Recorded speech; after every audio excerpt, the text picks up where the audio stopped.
সাম্প্রতিককালে আমরা দেখতে পাই অনেক যুবক দিনের পথে প্রত্যাবর্তন করছে, কিন্তু কিছুদিন যাওয়ার পর তাদের মধ্যে কিছু কিছু যুবক আবার বিপথে চলে যায়। তারা তাদের অন্তরের নূর হারিয়ে ফেলে। সেই সব যুবককে কিভাবে অন্তরের নূর টিকিয়ে রেখে ইমানের শক্তিতে বৃদ্ধিতে সচেষ্ট হয়? ভাইরা আমার, ইমান আনার পর আবার নষ্ট হয়ে যাওয়ার ভয় আছে।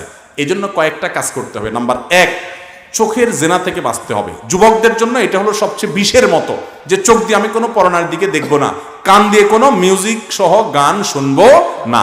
এই দুইটা জিনিস যদি থেকে বাঁচতে পারেন আর হারাম খাওয়া উপার্জন থেকে বাঁচতে পারেন, দেখবেন আপনি ইমানের নূর পাবেন ইনশাআল্লাহ। আপনি কিছুদিন করে দেখেন, দেখবেন ইমান নূর পাবেন, ইবাদতের স্বাদ পাবেন।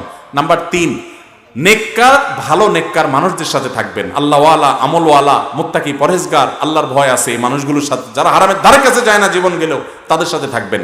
নাম্বার 4, আল্লাহর কাছে দোয়া করবেন, রব্বানা লা তুজিগ কুলুবানা বা'দা ইয হাদাইতানা ওয়া হাব লানা মিন লাদুনকা রাহমা ইন্নাকা আনতাল ওয়াহ্হাব। হে আমার রব, হেদায়েত যেহেতু একবার দিছেন, আর আমাকে পথভ্রষ্ট করবেন না। আল্লাহর কাছে দোয়া করবেন, আল্লাহ ইনশাআল্লাহ হেদায়েতের উপর রাখবেন।